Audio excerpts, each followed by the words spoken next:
Luc 3, 21. Qu'est-ce qui s'est passé? Tout le peuple se faisant baptiser, Jésus fut aussi baptisé. Et pendant qu'il priait, le ciel s'ouvrit. Tout ça, c'est pour préparer vos cœurs pendant ce mois. Et pour l'année 2026, ce que Dieu veut faire là, tout ce qui bloquait les gens. Dieu m'a dit, les fondations que vous avez prêchées pendant la conférence, ça a permis que je nettoie. Et si tu parles ici, ça va préparer mon peuple. Parce que mes mains sont chargées de bénédictions. Je ne peux pas leur envoyer ça parce qu'ils ont le ciel fermé sur leur tête. C'est pourquoi ils prient. Le ciel, leur ciel là est fermé. Ils l'ont fermé eux-mêmes. Sinon, moi, j'ai ouvert le ciel. Va leur dire de regarder qu'est-ce que le ciel ouvert. Donc, tu viens de voir là. Jésus. Le ciel n'était pas ouvert sur Jésus. Il est venu comme homme. Il doit obéir à tout. Mais quand il a décidé d'obéir à ce que son père a dit par la bouche de Jean-Baptiste,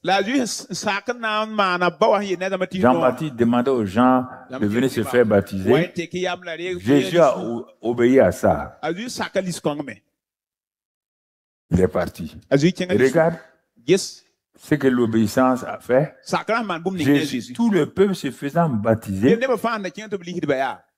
Jésus, le Sauveur, là, le Seigneur, là, il est parti comme n'importe qui. Puisqu'il est devenu homme. Si en devenant homme, il ne fait pas ce que on demande aux hommes, c'est un faux homme, c'est un faux apôtre.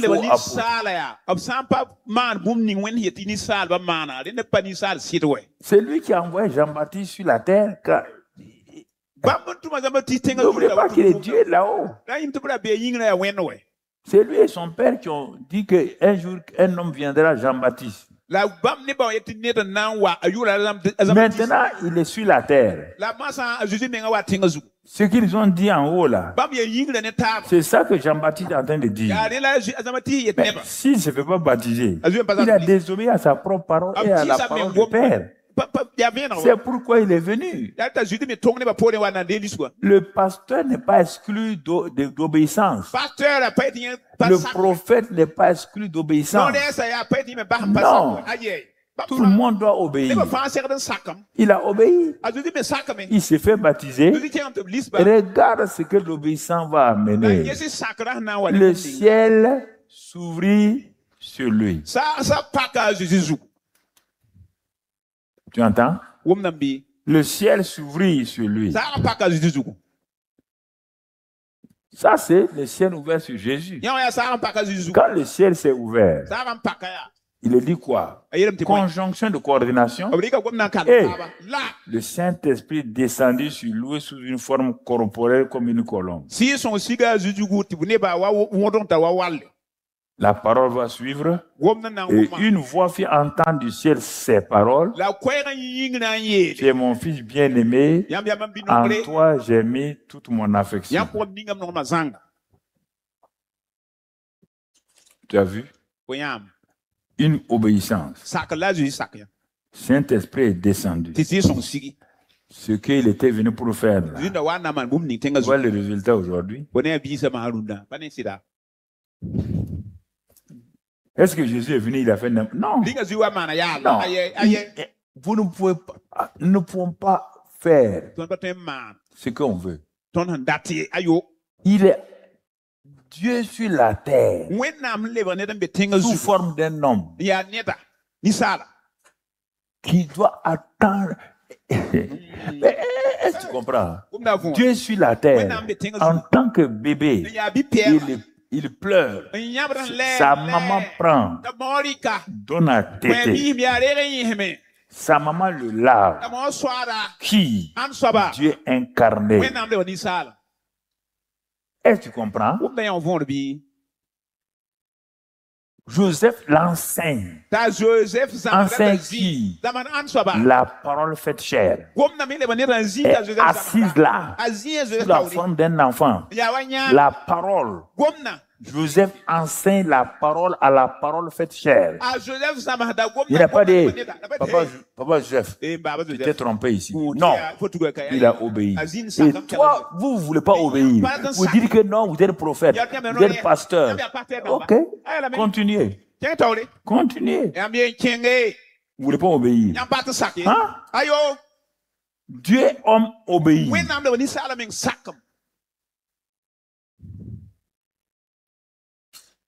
30 ans. Il n'a fait aucun miracle. Il partait à l'enterrement des gens. Il n'a jamais ressuscité un mort.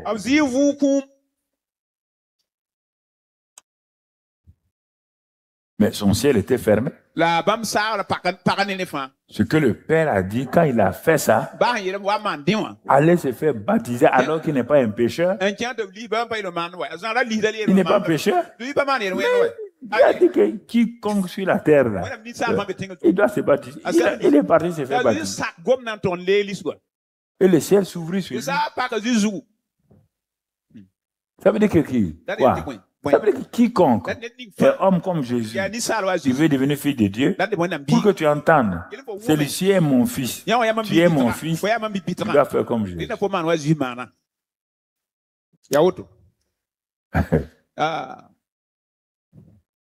Tu es mon fils.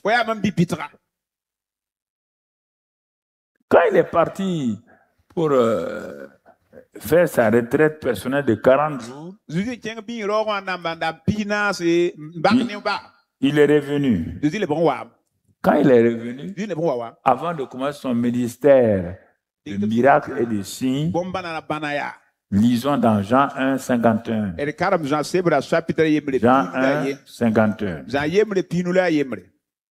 Il y a deux jeunes qui étaient là. Un s'appelle Nathanaël, l'autre s'appelle... Philippe et Nathanaël. C'est ça. Jésus dit à Nathanaël, parce qu'il lui a dit qui il était. Il dit en vérité, en vérité. Il insiste sur ça. Vous verrez désormais le ciel ouvert et les anges de Dieu monter et descendre sur le Fils de l'homme. Il parle de lui-même. Du fait que j'ai obéi et que j'ai fait ce que mon père a demandé à Jean-Baptiste de prêcher, le ciel s'est ouvert. Et à partir de là, tout ce que vous allez voir dans ma vie là, désormais, autre expression synonymale. Donc ça veut dire, dans chaque circonstance, dans tout lieu, vous verrez le ciel ouvert sur moi et les anges monter et descendre. Je suis l'enfant de la grâce surnaturelle, de la faveur surnaturelle.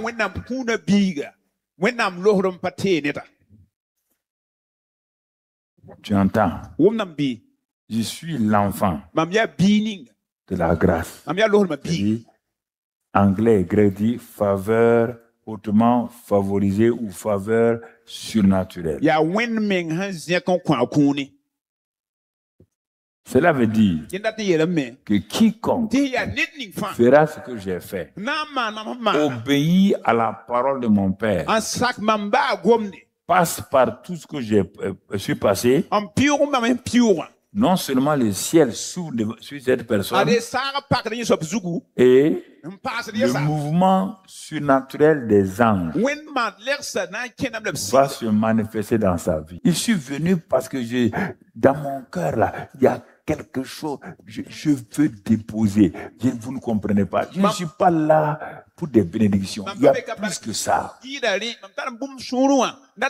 vous ne comprenez pas. C'est ce que vous voulez seulement qu'on vous dise, que je vous donne des choses. Oh, Dieu va faire ça. Mais ça va te servir à quoi?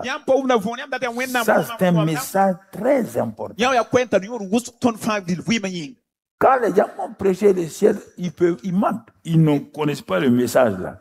À moins qu'ils prennent le message maintenant, on va dire à ceux qui disent que bon, le ciel va leur dire, écoute le message de Papa Karambiri.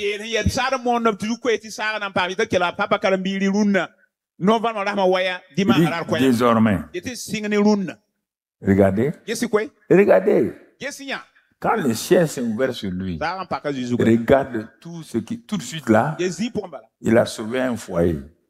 3 jours après, les noces de Cana, il a sauvé la famille. Quand le ciel s'ouvre, Dieu te donne des capacités. Il a dit, l'Esprit du Seigneur est sur moi. Il m'a oint. Il m'a envoyé. Ça, c'est le cas de Jésus. Pendant 3 ans et demi, c'est ce qu'il a fait. Tu comprends?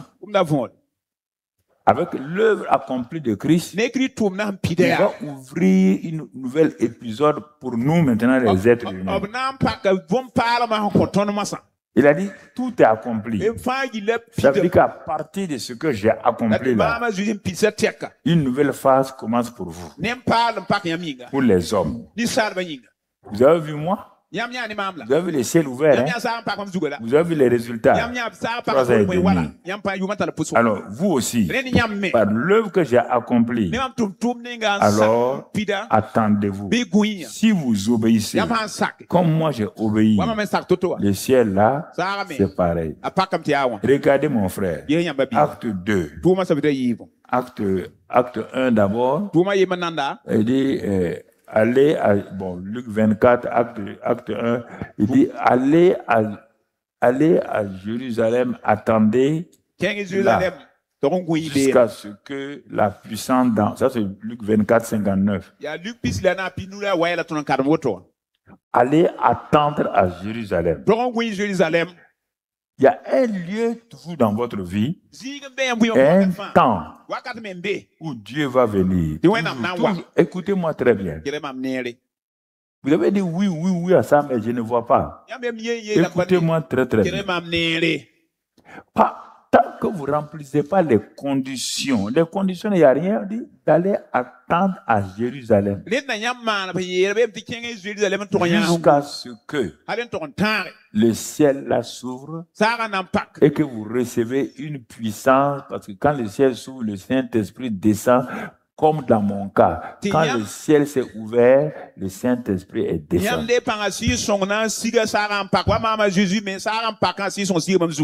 Écoutez-moi, s'il vous plaît. Je vous en supplie, écoutez-moi. Ne gâchez pas votre vie en allant, on va prier, on va jeûner. Dieu n'a qu'à te donner d'être, ça va finir. Tout ce que Dieu te donne sur la terre a fini. Mais si tu as enraciné sur ce que je te dis là, même si les choses là finissent, tu n'as pas peur. Tu sais que Dieu a d'autres choses pour toi. Tu comprends? Ils sont allés. C'était pas des gens modèles, hein? Non. 120 personnes, dont la majorité étaient des femmes. Et les hommes qui étaient là, les 11 disciples de Jésus là, aucune entente. Pierre avait honni Jésus. Et tous avaient fui laisser Jésus. Ceux qui montaient à la chambre haute là, ils n'étaient pas parfaits. Mais il a dit d'aller attendre en haut jusqu'à ce que le ciel s'ouvre et que la puissance d'en haut vienne sur eux. C'était dans la période de Pentecôte. Il n'a pas fait d'eux des pentecôtistes. Il y avait deux groupes de gens. Quand ils sont montés à la chambre haute, les 120 étaient à la chambre haute. Les pentecôtistes étaient en bas, venus du monde entier pour célébrer la fête de Pentecôte. Ce n'est pas une affaire de dénomination, hein? C'est une affaire de Bible. Et c'est Dieu même qui a institué la fête de Pentecôte. Quand tu vas lire dans Moïse là, on va voir là-bas. Il n'y a rien de mauvais. Mais Dieu va changer de régime. C'est ça qui se passe avec ces deux groupes-là. Le groupe majoritaire de plusieurs nationalités qui sont en bas, qui sont venus de plus de 9 ou 10 nationalités. Si tu lis dans Acte 2, tu vas trouver ça. Et ils étaient en bas pour la fête de Pentecôte. Ils n'attendaient pas le Saint-Esprit. Pourquoi te leurrer? 120 à qui on a dit de monter et d'attendre. Deux groupes. Deux groupes. Ceux qui sont venus là, ils ne venaient pas attendre le Saint-Esprit. Ils venaient fêter la fête de Pentecôte. Et à un moment donné, qu'est-ce qui s'arrive? Acte 2, verset 1. 1 et 2. Le jour de la Pentecôte, ils étaient tous ensemble dans le même lieu. Tout à coup, il vient du ciel un bruit. Le ciel est en train de s'ouvrir, précédé par un bruit, comme celui d'un vent impétueux, et il remplit toute la maison où ils étaient assis. Ils ne savent pas ce qu'ils attendaient. On dit d'attendre la puissance d'en haut. Ils ont obéi, ils sont allés où ils étaient assis. Tu comprends? Il remplit là où ils étaient assis. Et regardons la suite. Des langues semblables à des langues de feu leur apparurent, séparées les unes des autres, et se posaient sur chacun d'eux. Se posaient, chacun d'eux a eu sa part. Marie n'a pas eu plus, ni Pierre, ni non. Chacun. Tous ceux qui ont obéi là, chacun a eu sa part. La suite, mon ami. Or, il y avait un séjour à Jérusalem des Juifs, hommes pieux de toutes les nations qui sont sous le ciel. Au bruit qui eut lieu, la multitude accourut et elle fut confondue parce que chacun les entendait parler dans sa propre langue. Ils étaient tous dans l'étonnement et la surprise et ils se disaient les uns aux autres, voici, ces gens-là, ces 120-là, qui parlent, ne sont-ils pas tous galiléens? Et comment les entendons-nous dans notre propre langue à chacun, dans notre langue maternelle? Donc, vous voyez les nationalités qui étaient là, par Mède, Élamite, Troie, Mésopotamie, Judée, Cappadoce, le Pont, l'Asie, etc. Ils étaient là, mais aucun n'a reçu le Saint-Esprit. Ce sont les 120 qui sont là-haut qui ont reçu le Saint-Esprit. Ils ont obéi à ce que Jésus leur a dit. Ceux qui étaient en bas n'étaient pas des disciples de Jésus. C'était des Juifs, des gens pieux, on dit pieux, bien, saints, sérieux. Ils n'ont pas reçu le Saint-Esprit. Vous entendez? N'ont pas reçu. Ce sont ceux à qui on a parlé là qui ont reçu. Regardez eux aussi. Il y a un qui sort parmi eux. Il ne parle pas la langue de ces gens-là. Ceux qui étaient là ne parlaient pas l'hébreu. Chacun parlait sa langue.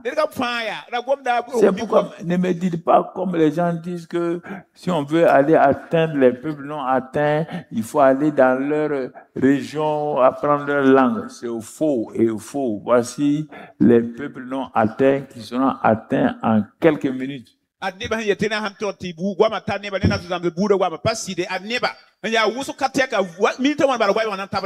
C'est ça que j'ai fait quand j'ai commencé à prêcher. Je ne suis pas allé m'asseoir dans tel endroit apprendre leur langue. Regarde, Pierre se lève. Il est galiléen. Il parle donc en grec, qui était à la mode à l'époque.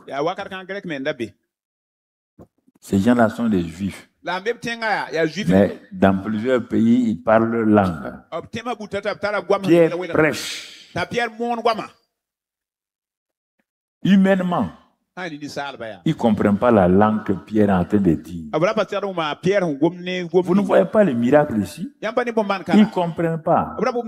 Mais ils ont dit, mais ces gens-là, ne sont-ils pas tous des Galiléens? Ah. C'est comme si on disait aujourd'hui, ne sont-ils pas tous c'est pas moi, des bobos ou des... Non, je ne dis pas. Ne sont-ils pas tous des baoulés? Mais comment se fait-il? Ils parlent en baoulé. Et nous, n'étant pas baoulés, comment on arrive à comprendre tout ce qu'il dit en baoulé là, directement dans nos langues? C'est ça le miracle que les évangélistes ne comprennent pas. Quand un évangéliste va, quand j'ai compris ça, je prêche. Le type là, s'il ne comprend pas, quand je lance l'appel, les gens viennent. Comment se fait-il qu'il n'a pas compris mon message et il vient? Comment se fait-il que des mamans mettent des vieilles au Mali, mettent ma cassette? Je prêche en français et traduis en moré. Des femmes voix à 100, une partie du Mali, sont assises en train d'écouter ma cassette. Elles ne comprennent pas ce que nous deux on dit. Comment se fait-il quand je termine, je dis seulement ceux qui veulent les recevoir. Ces mamans-là, on dit aux jeunes qui a mis la cassette là. Non, on ne comprend pas ce qu'il a dit. Mais il est en train de parler qu'on doit se donner à Christ. Elles se mettent à genoux. Elles reçoivent. C'est ça le secret de l'évangéliste. S'il a été appelé, s'il doit parler, il dit Seigneur, mets dans ma bouche tes paroles. L'évangéliste, il dit c'est une puissance. C'est une puissance. Quand je m'avais évangélisé, je dis Seigneur, ma bouche est pour toi. Parle. Quiconque sera là, il va l'entendre en esprit, en vérité. Il va comprendre. C'est ça le miracle. C'est ça la faveur surnaturelle. Une vierge, elle ne connaît pas d'homme. Elle a mis au monde l'enfant de Dieu. Un homme qui ne comprend pas les langues des gens qui sont là. Il n'a pas eu peur. Il a prêché dans sa langue. 3000 personnes de ceux qui étaient là. Ce ne sont pas des gens qui parlent sa langue. 3000 personnes de ceux qui sont là. Parce que le ciel est ouvert. Ils ont dit, nous recevons. Comment? Qu'est-ce qu'il faut faire pour recevoir votre Jésus? Mais ils ont entendu Jésus. Oui. Le monsieur a parlé dans quelle langue? C'est pas leur langue. Ils ont dit qu'ils les ont reconnus comme les Galiléens. Les Galiléens ne parlent pas leur langue. Pourquoi ils ont dit, oh frère, que ferons-nous? Après avoir entendu le message, sans interprète, tu sais, misérable, tu penses qu'il y a un interprète là-bas. Tu te réponds à toi là. Tu réponds à toi. Quand on te parle de choses surnaturelles, toi tu parles de choses naturelles. Pourquoi tu es comme ça même? Pourquoi tu te laisses naturel? Si tu proposes surnaturel, qu'est-ce que tu fais ici? Tu connais des choses mieux que moi. Qu'est-ce que tu viens faire? Tu comprends? Le même Pierre. Ces 3000 sont convertis. Le ciel étant ouvert sur lui, il trouve un paralytique depuis sa naissance. Que Jésus a vu le paralytique, il ne l'a pas guéri. Il dit, mais d'ici bon faire ça. Pierre prend le paralytique et le guérit. Parce que désormais, Jésus qui a eu son ciel ouvert, maintenant, les 120 là ont eu aussi leur ciel ouvert. Et ils font la même chose que Jésus. Alors, mais pourquoi toi dis que tu as été baptisé du Saint-Esprit? Depuis que le Saint-Esprit est descendu là, le jour de la Pentecôte, il n'est plus remonté. Si tu es baptisé du Saint-Esprit, le ciel est ouvert sur toi, mais pourquoi tu vis cette vie-là? Mais sois intelligent. Même naturellement là, si tu, bon, le ciel étant ouvert sur toi, la déduction, tout ce que je dis, tout ce que je fais, Dieu me voit. Dis le ciel est ouvert. Mais toi tu fais des choses comme si Dieu était aveugle. Il a dit, celui qui a fait l'oreille n'entend-il pas? Celui qui a fait l'œil ne voit-il pas? Celui qui a fait la bouche, celui qui n'a rien, ne parle-t-il pas? Parce que tu n'es pas conscient. Pour toi, tu es devenu chrétien. Tout ce que tu fais seulement, si on prie, ça va aller. Quel mensonge. Le ciel ouvert, la faveur divine se manifeste. Mais Dieu te dit la même chose. Tu es enfant de Dieu. Et puis après tu deviens fils parce que tu as grandi. Et la création attend les fils de Dieu. Regarde. Faveur surnaturelle. Ciel ouvert. Ça donnait à que Marie ait un enfant surnaturel. Ciel ouvert sur Jésus.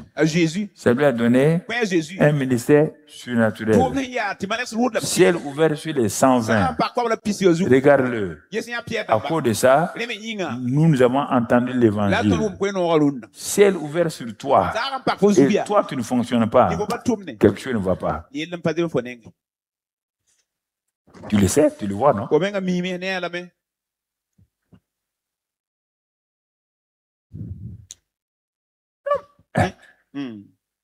Tous ceux qui nous ont dévancés, quand le ciel, ils sont nés sous le ciel ouvert. Le ciel ne s'ouvre pas chaque fois, non. Quand tu nais, le ciel est ouvert. Parce que c'est le royaume des cieux.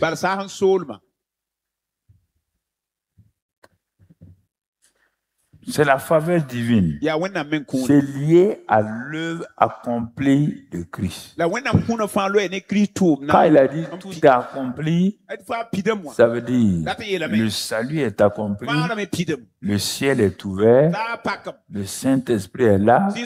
Ça veut dire que tu peux faire ce que le Saint-Esprit te dit de faire.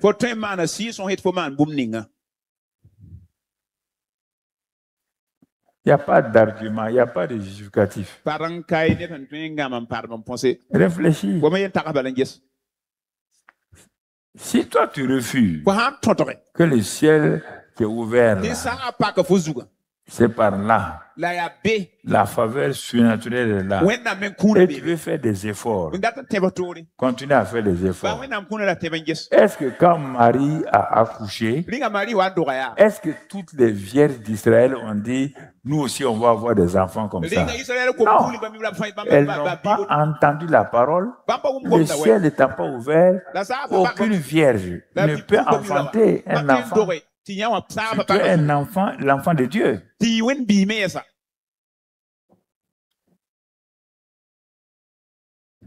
Non, je te parle ce matin.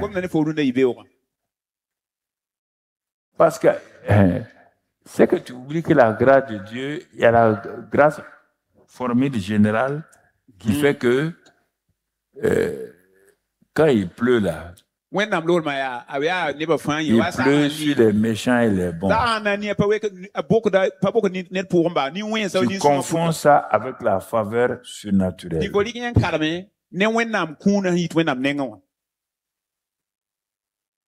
La grâce générale, là, tu la confonds avec ce qu'on te dit sur la faveur. Et ça te trompe. C'est pourquoi pour rien tu dis, ah, par la grâce ça ira. Par la grâce ça n'ira pas. La grâce n'est pas là pour que les choses aillent. Non. Même le païen dit, par la grâce ça ira. C'est devenu une formule religieuse. Par la grâce, je vais te tuer. Oui. La faveur surnaturelle, elle est liée au ciel ouvert sur toi depuis le jour de la Pentecôte. Et ce ciel ne sera pas fermé jusqu'à ce que Jésus vienne enlever l'église. Quand l'église sera enlevée, c'est le Saint-Esprit qui va enlever l'église de Jésus et l'amener à aller présenter à son Père.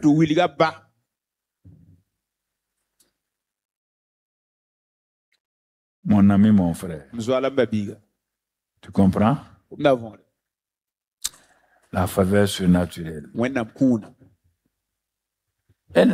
On ne la demande pas. Marie n'a pas demandé.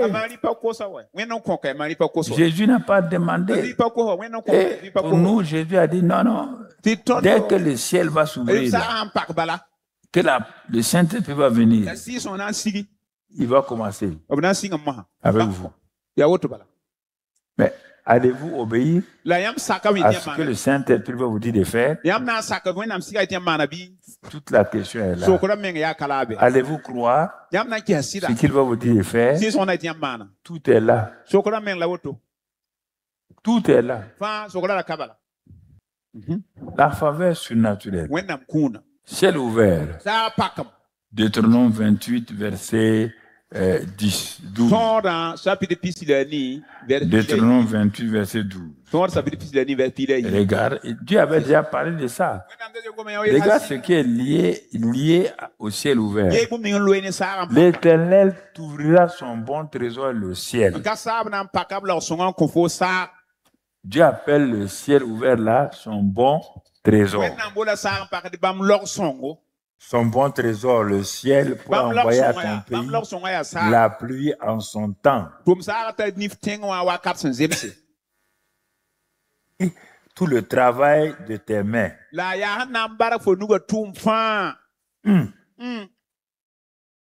Ça, c'est déjà avec les gens de l'ancienne alliance.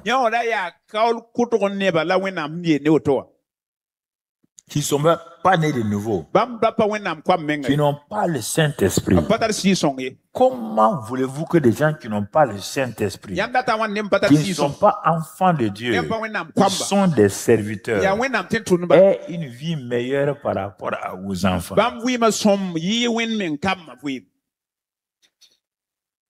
Comment veux-tu que les gens qui sont serviteurs soient supérieurs aux enfants?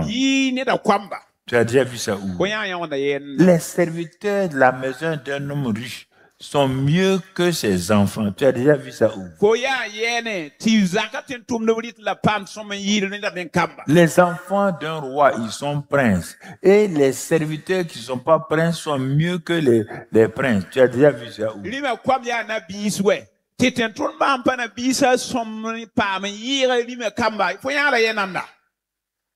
Ça se fait, ça arrive seulement comme dans Luc 15, le fils là qui a dit, dis papa, je ne veux pas ton règne sur moi. Oui, je suis né de toi. Je garde ton nom. Tout. Mais je vais être libre. Donne-moi ma part de bien qui me revient. Hein? Donne-moi ma part. On lui a donné le père lui a donné parce que le père, il est ouvert, il a dit, ok, donc tu n'aimes pas ma présence. C'est ça quand vous ne voulez pas obéir à Dieu. Vous êtes en train de dire à Dieu, je n'aime pas ta présence, je veux tes biens. Je veux tes biens. Laisse-moi tranquille avec ta sanctification là. Je ne veux pas la sanctification. Je veux vivre comme je veux. Je vais vivre comme un porc. Et il va terminer par les porcs. Oh Dieu, je veux vivre ma vie. Ok, tu l'auras. Il n'y a pas de problème. Tu l'auras. Il prie, il est content, il a pris tous les trésors. Et puis il est sorti, il est parti. Il a fait de nouveaux amis. Il est parti. Il a décidé de vivre comme il veut. Vous entendez? C'est souvent notre comportement. On a des enfants, mais nous voulons abuser du Père. Il faut m'écouter. Hein? Pas t'abuser avec ça. Il est parti. Dans un pays étranger. On dit pays étranger. Le pays qui est différent du royaume des cieux. Ah bon? Un prince du royaume des cieux qui s'en va dans un pays étranger. Un pays étrange. Et il va bien vivre là-bas. C'est pourquoi la plupart d'entre vous, vous n'êtes pas heureux. Jeune fille, tu n'es pas heureux. La vie que tu mènes, c'est une vie étrange. Jeune homme, tu n'es pas heureux. La vie que tu mènes n'est pas une bonne vie. Ça ne te sert rien. Il est parti. Au début, ça avait l'air. Non. Parfois, je vois les jeunes. Il dit, mais la vie qu'il veut mener là, il ne sait pas que ça va lui coûter cher. Il ne sait pas. Non. C'est le Karambili là qui exagère. Sinon, Dieu n'est pas comme ça. Dieu n'a jamais été comme ça. Vas-y. Dieu n'est pas comme ça. Ce que Luc 15 dit là, tu ne peux pas échapper à ça. Si tu es réellement halal, un fils de Dieu, une fille de Dieu, et tu veux vivre comme le fils là, ce qui lui est arrivé va t'arriver. Tu vas tomber comme un porc. Tu vas garder des porcs. Même les porcs vont t'interdire de manger leur nourriture. Non, mais plein les gens, ils m'écrivent, papa, c'est pas question de prier pour toi. Ma prière ne fera rien. Il faut décider de quitter cette vie. Si tu quittes cette vie-là aujourd'hui, tu reviens là où le ciel est ouvert. La maison du Père, là. C'est là-bas où le ciel est ouvert. Si tu reviens là-bas, le trône qui t'attend, le veau gras qui t'attend, toi tu veux manger des porcs, alors que ton Père a préparé un veau gras. Il a préparé un trône. Il a préparé de grandes choses. Dans les mois, dans les jours à venir, c'est tout ça des points de prière. C'est tout ça des points de prière. On a défini avec les fondations. On a fini avec les malédictions générationnelles. On a fini avec tout ça. Maintenant, c'est la faveur surnaturelle.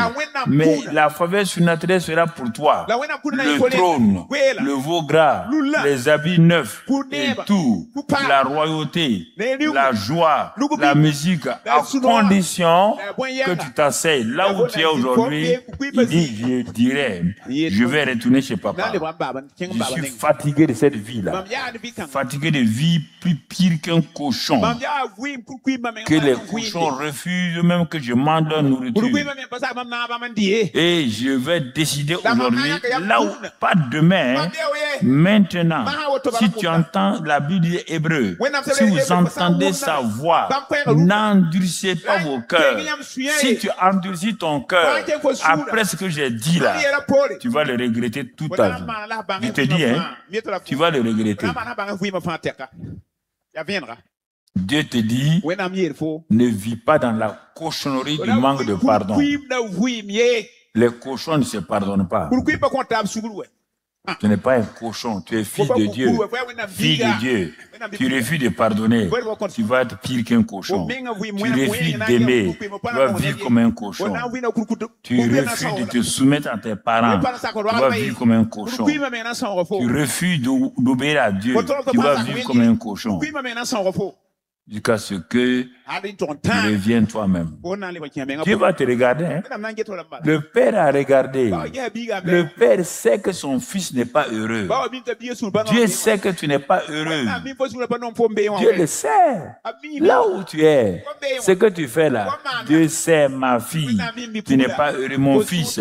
Les compromis que tu as fait, tu as vendu ton âme, tu as été délivré des fondations, mais toi-même tu as fait des compromis. Tu as soumis ton âme à des choses bizarres, à des groupes bizarres. Tu n'es pas dans la joie. Bon, ok. Lève-toi.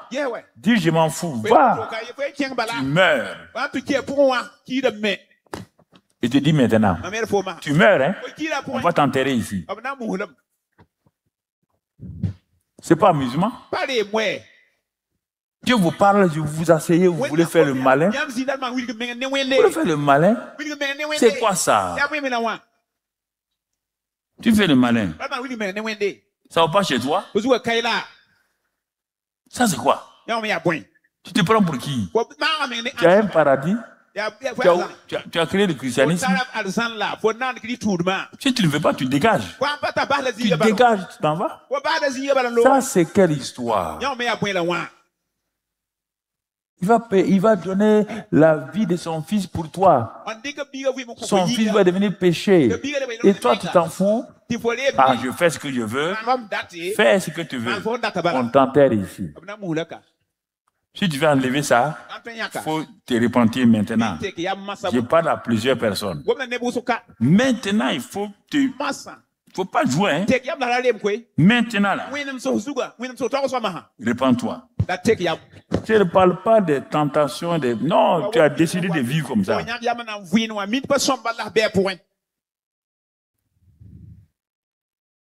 C'est ça.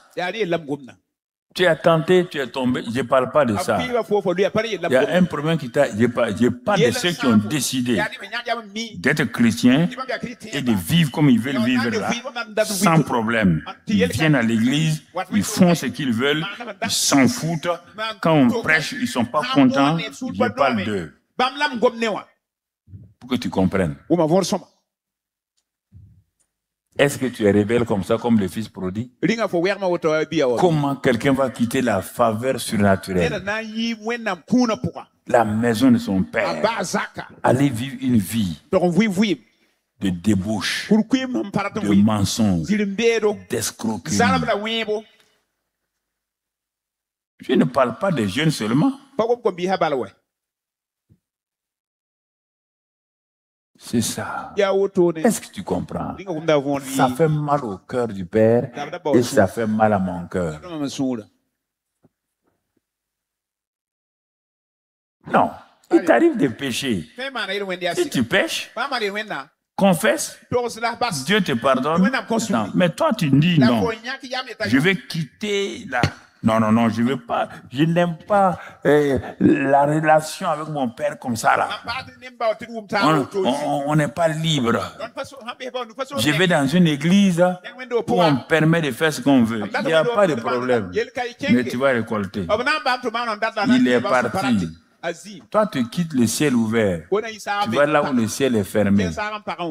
Jacob, Dieu est venu ouvrir le ciel sur Jacob. Écoute-moi, hein, c'est pas amusement.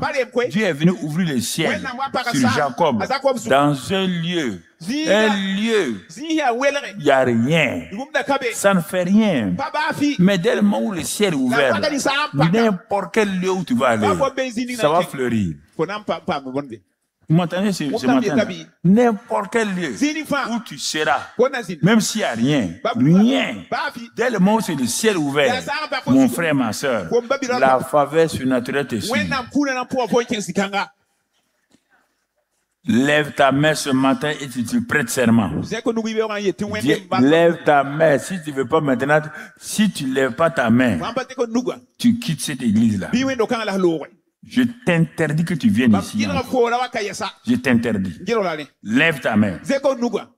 Ça soit une main ou deux mains, ce n'est pas un problème. Dis avec moi, Seigneur, tu m'as fait grâce. Le ciel est ouvert sur moi. Mais Seigneur, regarde, j'ai tendance à vouloir me rebeller contre ta parole. Et à cause de cela, j'ai des difficultés qui me dépassent. Les impossibilités se multiplient devant moi. Mais aujourd'hui, que ton amour m'a atteint par ces paroles dures, je sais que c'est ton amour. Tu veux me sauver, me délivrer. Tu veux que je revienne à la maison comme le fils prodigue. Oui, je décide de me soumettre à ta parole. Je décide de retourner à la maison du Père, là où le ciel est ouvert, là où le trône m'attend, là où le veau gras m'attend, là où les maisons de les habits de justice m'attendent. Je décide aujourd'hui, par ta grâce, de retourner là où il y a la faveur surnaturelle et m'attendre à voir ta bonté se manifester dans ma vie. Père, je me répands pour toutes les formes de rébellion, de péché que j'ai commis contre toi. Je reviens à la maison. Reçois-moi. Je sais que tu es un bon Père et que le sang de Christ me lave, me purifie. Ce midi-là, Père, merci, car je sais que tu m'as entendu. Au nom de Christ Jésus, Père, merci pour le nouveau départ. Merci pour le ciel qui se réjouit maintenant pour mon retour. Sois béni et sois loué au nom de Jésus. Amen. Acclame le Seigneur. Alors, si tu as fait ça, je t'assure, la faveur surnaturelle que je vais proclamer sur toi maintenant va te suivre. Comptes-tu l'aide de Dieu? Si tu comptes l'aide de Dieu, Dieu va t'aider. Ma fille, ne crois pas que ce qu'on t'a promis là, mon fils, ne crois pas que ce qu'on t'a promis là donne la joie. Ça n'a jamais donné la joie à quelqu'un. Reviens au Père simplement. Et tu as dit ça. Le Père va t'aider. Les tentations vont venir. Mais dis à Satan, je t'ai échappé. Je n'ai plus rien à faire avec toi. Parce que mon Père m'a récupéré, mon Père même m'a habillé des vêtements de justice, il m'a lavé par le sang de son Fils. Je suis dans la joie. Je vais me réjouir de la joie du Père, de vos grâces. Voilà, frère. Voilà, enfant de Dieu. Maintenant, prépare-toi, je vais proclamer. Regardez ce que Marie a proclamé sur elle-même. Avant de proclamer, Si vous voulez vous asseoir d'abord, regardez ce qu'elle a proclamé sur elle-même. Luc 1, 45. Écoute ça. Elle a compris l'importance de ce que la faveur surnaturelle. Regardez. Luc 1, 45, il dit, elle s'est levée elle-même. Elle dit, heureuse celle qui a cru. Elle parle d'elle-même. Je suis dans le bonheur. C'est pas Dieu qui a dit ça, hein? Elle a proclamé, heureuse celle qui a cru. Parce que les choses qui lui ont été dites de la part du Seigneur auront leur accomplissement. Tu m'entends? C'est une croyante. Et celle qui a cru, tu es une croyante. Tu es un croyant. Alors aujourd'hui, là, comme tu as parlé, tu as levé ta main, les choses que Dieu a préparées pour toi auront leur accomplissement au nom de Jésus. Auront leur accomplissement au nom de Jésus. Regarde la suite. C'est pourquoi elle dit, mon âme exalte le Seigneur. Quand tu sais que Dieu a préparé ces choses-là, ton âme va exalter toujours le Seigneur. Écoute la suite. Regarde ce qu'elle dit. Et mon esprit se réjouit en Dieu mon sauveur. Elle a reconnu Dieu comme son sauveur. Bien qu'elle ait été utilisée, elle dit Dieu est mon sauveur. C'est ça, Dieu est ton sauveur. Et écoute la suite. Tu vas voir. Et regarde. Il dit parce que Dieu a jeté les yeux sur la bassette de sa servante. Regarde la suite. Car désormais, toutes les générations me diront bienheureux. Que toutes les générations te donnent bienheureux. Qu'à partir de maintenant, toutes les générations qui vont venir dans ta famille, après, te dis bienheureux, bienheureux. Proclame-toi de savoir que tu es un homme et une femme dans la paix de Dieu au nom de Jésus-Christ. Je t'ai dit le verset, mon ami. Parce que le Tout-Puissant a fait pour moi de grandes choses. Le Tout-Puissant vers qui tu es retourné a préparé et fera de grandes choses dans ta vie. Il va manifester sa sainteté sur toi au nom de Jésus. Ce n'est pas fini, mon frère. Qu'est-ce qu'il va faire encore? La suite. Faites et sa miséricorde d'étend d'âge en âge sur ceux qui le craignent. Comme tu as décidé de craindre Dieu, sa miséricorde sera sur toi. Partout où tu vas aller, sa miséricorde sera sur toi. Écoute-moi, mon ami. Et il a dit, il a déployé la force de son bras. Il a dispersé ceux qui avaient dans le cœur des pensées orgueilleuses. Tous ceux qui ont des pensées orgueilleuses contre toi, Dieu les disperse maintenant au nom de Christ Jésus. Mon frère, continuons. Il renversait les puissants de leur trône et il a élevé les humbles. Comme tu t'es humilié, Dieu t'élève à partir d'aujourd'hui. Dieu t'élève à partir d'aujourd'hui. Dieu t'élève à partir d'aujourd'hui. Et il a rassasié de bien les affamés. Et il a renvoyé les riches à vide. Comme tu as parlé que les paroles qui sont à ta bouche vont te rassasier. Ces paroles s'accomplissent maintenant au nom de Jésus. Ces paroles s'accomplissent maintenant au nom de Jésus. Ces paroles s'accomplit maintenant au nom de Jésus. Et il a secouru Israël, son serviteur, et il s'est souvenu de sa miséricorde. Le secours de Dieu vient sur toi. Dans tous les domaines de ta vie, Dieu te secourt maintenant au nom de Christ Jésus. Et comme il avait dit à nos pères, envers Abraham et sa posterie pour tout, il avait dit quoi? Il avait dit quoi? Dis, mon frère. Marie demeurait avec Élisabeth environ 3 mois. Puis elle est retournée chez elle. Tu es venu ici, tu vas retourner chez toi comme le fils prodigue, une nouvelle vie. Et une émancipation extraordinaire. Une promotion bénie. Une grâce de Dieu suffisante. Parce que tu es retourné à ton père. Tu as quitté cette position-là de mensonge, de tromperie. Et tu es entré dans sa grâce. Reste debout. Reste debout. Je vais aller dans Deutéronome maintenant. Deutéronome 28 là. Va dans le verset 12. Je lis ça. Mais si tu es fatigué, tu peux t'asseoir. Ce n'est pas un problème. Deutéronome 28 et 12. Deutéronome 28, 12. Regarde bien, à partir d'aujourd'hui, comme Jésus a dit, désormais, les ciels ouverts sur moi, et ceux qui m'entourent là, verront les anges monter et descendre.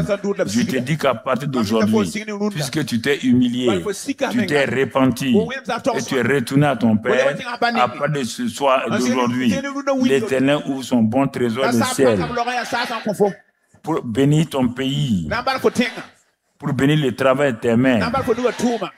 Tu prêteras à beaucoup, tu n'emprunteras point. Il met fin à ta pauvreté. Il met fin à l'esprit de pauvreté. À partir de maintenant, la grâce de Dieu est sur toi.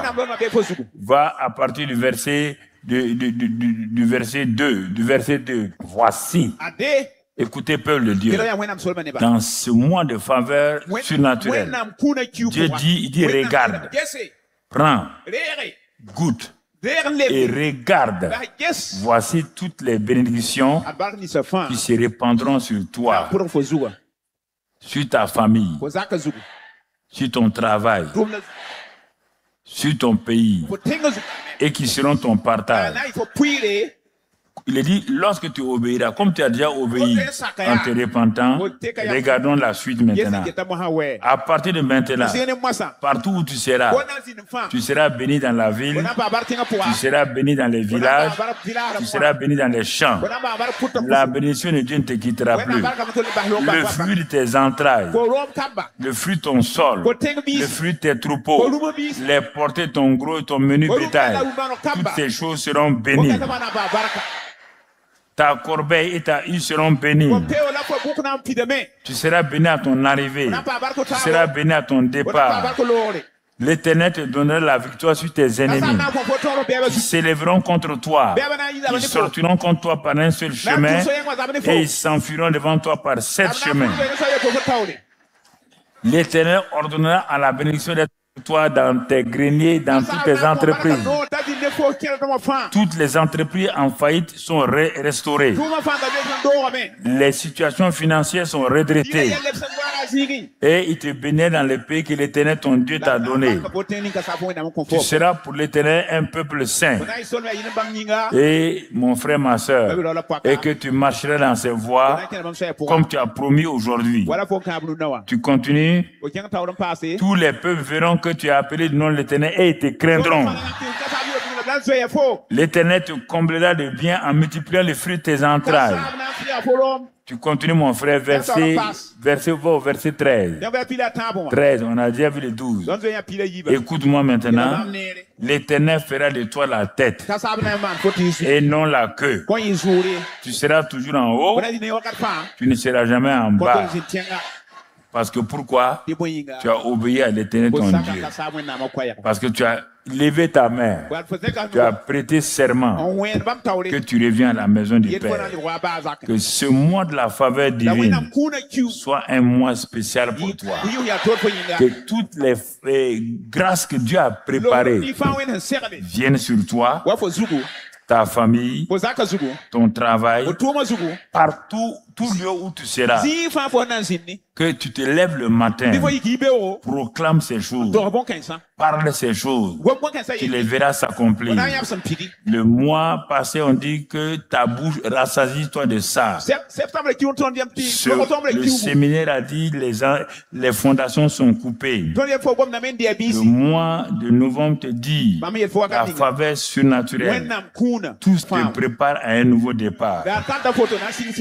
Un nouveau départ. Le Père est dans la joie de te recevoir. Le Père est dans la joie de t'accueillir. Le Père voit que tu reviens à lui. Il ne va pas te garder rancune, mais ne raidis pas ton cou. Tout ce que j'ai dit, c'est pour quiconque va raider le coup après ça. Si tu ne raidis pas le coup, tu es revenu à Dieu, sache que, comme le fils prodigue, tu as repris ta place. Tu es accepté par le Père. Maintenant, tu vas de l'avant. La gloire de Dieu t'accompagne. Au nom de Jésus. Amen. Acclame.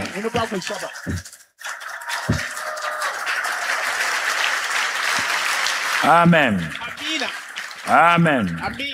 Gloire à Dieu. Gloire à Dieu. Assois-toi.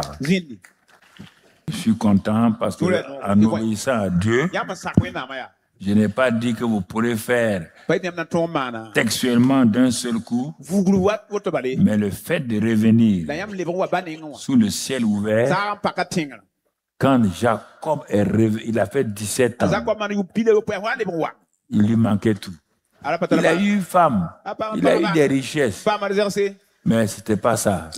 Dieu a dit, Jacob, mon enfant, retourne à El Bethel. Retourne. Il est retourné. Tu n'as pas vu comment les choses ont changé? Si tu es revenu sérieusement, tu verras les choses changer. De Jacob, il est devenu Israël. C'est ça que Dieu a fait pour toi. Il a changé ton identité, il a changé ton futur et ta destinée est accomplie. Tu ne comprendras pas tout. Il y aura des luttes. Ne t'inquiète pas. Dis à Dieu, je suis revenu sous le ciel ouvert. Maintenant, je marche sous le ciel ouvert. Tu comprends? Tu n'as plus besoin de demander que le ciel s'ouvre. Tu es revenu sous le ciel ouvert. Tu as mis ta famille sous le ciel ouvert. Quand vous allez prier ici, c'est sous le ciel ouvert que vous priez. Dieu va vous écouter. Dieu va répondre. Il va exaucer tout ce que tu vas faire. Si tu dois faire un examen, c'est sous le ciel ouvert. Si tu dois monter une affaire, c'est sous le ciel ouvert. Si tu dois signer un contrat, sous le ciel ouvert. Si tu veux des marchés, sous le ciel ouvert. Tout est désormais sous le... Quand tu salues ton frère, merci d'être sous le ciel ouvert. Ma soeur, merci d'être sous le ciel ouvert. Voilà. Amen. Amen.